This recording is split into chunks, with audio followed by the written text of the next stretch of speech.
Hi guys, welcome to the channel. Thank you for stopping by. Today we'll be talking about our emotions. Yes, because we've been happy and we've been sad, but I'm not quite sure we understand how these emotions are formed.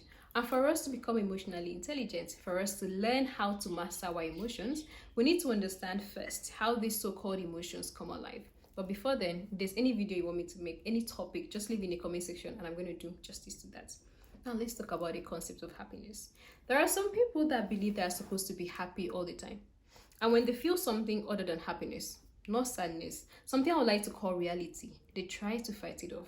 Now the problem with this is you are literally setting yourself up for failure. Yes, we do have some control over our emotions, but I don't think our natural state is to be happy all the time. I think for us to stay happy, we need to work towards achieving that. But no matter how intentional you are about being happy, you're still gonna get sad. Someone's going to disappoint you. Someone's going to betray you. You're going to have regrets. Somebody's going to hurt you. And that's okay because emotions come, but most importantly, they also go. And I think once we understand the unpredictable nature of our emotions, once we understand that emotions are transient, they come and they go, that will be a great foundation to us being emotionally intelligent.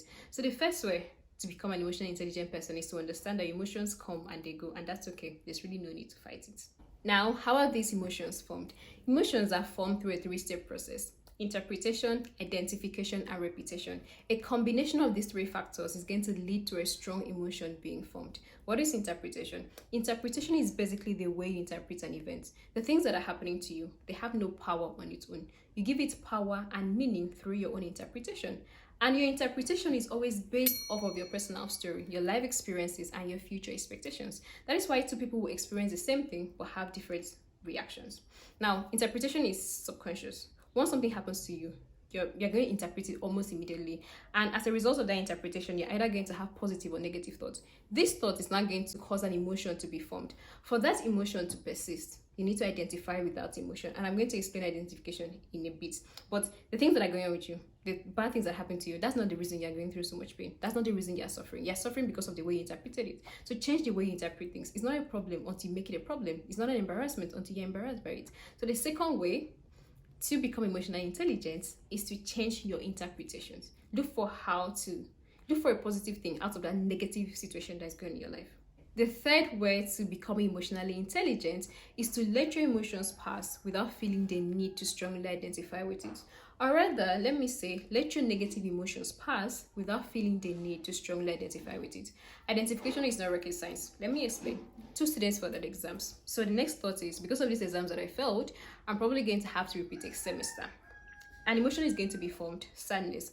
But instead of identifying with that sadness, he goes, but I'm not a failure. I'm going to work harder next time. I'm going to ask questions in class. I'm going to read better. I'm going to change my circle of friends. That sadness is going to fade away. But the other person goes, I'm not good at anything. And once you allow one negative thought to persist, once you give attention to one negative thought, it's going to open the door to other negative thoughts. Now, what happens? You remember that time that he was not good at riding a bicycle when he was younger?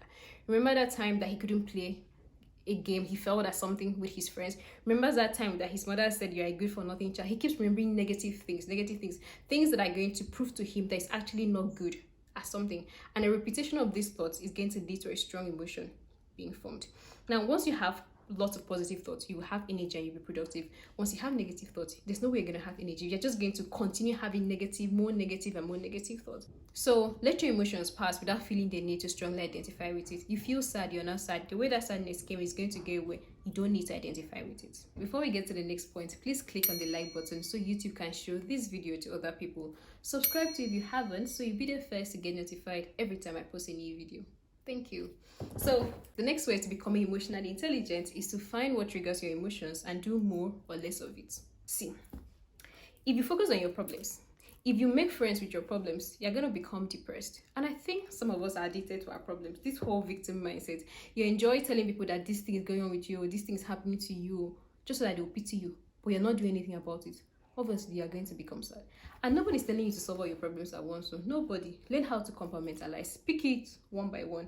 If you look at your problems holistically, I'm not sure that's the right word, but if you look at your problems, there's no light at the end of that tunnel. But if you pick it one by one, you have joy in your chaos. Finally, stop dwelling on the past you cannot change and stop focusing on the future you cannot predict. All you're doing is running around in circles. All you're doing is just worrying, and there's nothing that worry is going to do. Instead, look for a Bible verse concerning whatever you're going through I promise you, there's a Bible verse for everything that is happening to you. Look for it, make it your daily affirmation, pray with it, repeat it until it bears fruit, until it becomes alive in you. There's gonna be a part 2 to this video, but until then, like, subscribe, share. Thank you.